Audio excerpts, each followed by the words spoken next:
नमस्कार दर्शक बंधु मु प्रदीप आपण मानक स्वागत करुच्ची आजिर आउ एक नुआ भिडियो तो जहाँकि ओडिशा रे बीजेपी सरकार आसवाई जाऊँगी तो ओडिशावासी बहुत सारा नुआ योजना जहाँकि शुभारंभ करिवो बोली बीजेपी तार निर्वाचन इस्ताहार रे जनईथिला। तो आसंतु आजिर एही भिडियो रे आगको आसुथिबा किछि नुआ नुआ योजना विषय जानिबा एवं एही योजना आपण मानकु केमिति सहाय्य करिवो से विषय तार डिटेल्स जानिबा। तो वीडियो आरंभ करने पूर्व जदि चैनल को प्रथम थर विजिट करचंती वीडियो को लाइक करेंगे, चैनल को सब्सक्राइब करनथिले एबे ही सब्सक्राइब करी पाखरे थिबा बेल आइकन को क्लिक करने। तो देखंतु ओडिशा रे जेहेतु बिजु जनता दल बा बीजेडी सरकार पतन घटी तो नुआ करी बीजेपी तार सरकार गठन करिवो तापाई सरकार गठन पूर्व बीजेपी तरफ किछि नुआ नुआ योजनार आरंभ करा जायतिला। तो सही योजना आम ओडिशावासी लागू हम। तो सही योजना भितर देखंतु प्रथमे जो रही गरीबों पीएम गरीब कल्याण अन्न योजना रे आउ 5 वर्ष मागणा रेशन प्रदान करा जिवो। अर्थात ओडिशा रे वर्तमान जो राशन कार्ड रे मागणा रेशन सामग्री जुगाई दिया ताहा पुणी थरे 5 वर्ष पई जाकी वृद्धि करा जायछि। तेणु ओडिशार समस्त रेशन कार्डधारी परिवार 5 वर्ष पई मागणा रे रेशन आगकू पाइबे। तापर जो द्वितीय रे रही आमर ओडिशा पई मोदींकर ग्यारंटी।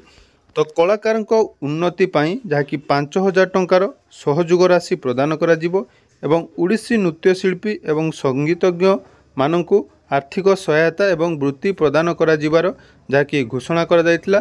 तो यह मध्य आपण मानकू जहाँकि मिलवा पई जाउची। तापर देखंतु जहाँकि बीजेपी सरकार सबुठु बड़ जहाँकि इस्ताहार थिला बा बड़ घोषणा थिला जदि से माने राज्य रे सरकार गठन करती ताले धान क्विंटाल पछा जहाँकि 3100 बा 3100 टंकार बिक्री करा जिवो। या छड़ा धान बिक्री समय जो कटा छटा होतिला ताहा मध्य जहाँकि बंद करा जिवो। तो एई जो धान बिक्री होबो एटा होची आमर समस्त कृषक मानक पई बा ओडिशावासी पई बहुत बड़ खुशीर खबर। कारण धान क्विंटाल गरीब चाषीटीए वर्तमान धान क्विंटाल 3100 टंकार बिक्री करिया पई जीवो। तो यह केबेठारु लागू होबो तार कोनोसी सठिक सूचना नहीं। जेतेबेले हमर नुआ सरकार जहाँकि आसंता 10 तारिख मुख्यमंत्री शपथ ग्रहण कला परे ता परवर्ती कार्यक्रम जहाँकि रहिबो एही सब योजनार शुभारंभ केबे हेबो से विषय से सठिक तथ्य देबे। या परे देखंतु या परे रहिछि प्रधानमंत्री किसान सम्मान निधि योजना। तो आपण माने जानिथिबे पीएम किसान योजना रे जहाँकि कृषक एवं कृषक मानक कल्याण पाई केंद्र सरकार तरफ प्रत्येक वर्ष जहाँकि 6000 टंका प्रदान करा जायताय। तेणु वर्तमान यही 6000 टंका मध्य समस्त को मिलवा पाई जाउची। अर्थात 3टी किस्ती रे प्रति किस्ती रे 2-2000 टंका आपण मानकू मिलिबो। या पर जो रही योजना जो रही प्रति गर्भवती महिला को 21000 टंका जहाँकि सहायता प्रदान करा जिवो। तो पूर्वर जो ममता योजना रे 12000 टंका सरकार तरफ प्रदान करा जाउतला ताहा वर्तमान वृद्धि पाई 21000 टंकार परिणत होईची हबो। तो जहा द्वारा समस्त गर्भवती माँ मानकू गर्भपात समय जहाँकि 21000 टंका प्रदान करा जिवो। एवं यार परवर्ती जो रही मत्स्यजीवी वार्षिक जहाँकि 10000 टंका सहायता प्रदान करा जिवो। तो बहुत दिन धरी मत्स्यजीवी मानकर जो डिमांड थिला ताकू मध्य निर्वाचन इस्ताहार रे जो मोदी को ग्यारंटी हिसाब रे मत्स्यजीवी मानकू वार्षिक 10000 टंका प्रदान करा जिवो बोली जाकी घोषणा करा जायतिला। या पर देखंतु रही सबुठारु बड़ घोषणा सुभद्रा योजना। तो ये सुभद्रा योजना रे ओडिशार प्रति महिला को 50000 टंकार भाउचर प्रत्येक वर्ष प्रदान करा जिवो। तो यही सुभद्रा योजना को नहीं आपण मानक मनरे बहुत सारा प्रश्न मध्य थिला। तो मु कहि रखिबि सुभद्रा योजना वर्तमान सुधा आरंभ होई नहीं। समस्त जो घोषणा करा जायतिला एही घोषणा बा एही योजना आगकू जहाँकि आसवा पई जाउची। तेणु जितेबले भी जेकोसी योजनार संपूर्ण डिटेल्स आसो मु आपण मानकू आम चैनल माध्यम रे जनईदेवी। तेणु चैनल को जदि सब्सक्राइब करना एबे सब्सक्राइब कर रखि दंतु। तो परवर्ती समय जहाँकि संपूर्ण डिटेल्स आपण माने पाई परिबे। तो सेहीपरि आउ जो योजना माने जहाँकि राज्य बीजेपी तरफ घोषणा करा जायतिला तो ता रहिला महिला सम्मान योजना। तो प्रति मासरे प्रति महिला को 1000 टंका प्रदान कराजिबो। सेहीपरि एसएचजी प्रत्येक महिला को बिना सुधरे 5 लाख टंका पर्यंत ऋण प्रदान कराजिबो। सेहीपरि आउ एहा छड़ा जहाँकि सबुठु गुरुत्वपूर्ण जहाँकि रहितला गोटे प्रसंग वार्धक्य एवं दिव्यांग भत्ता।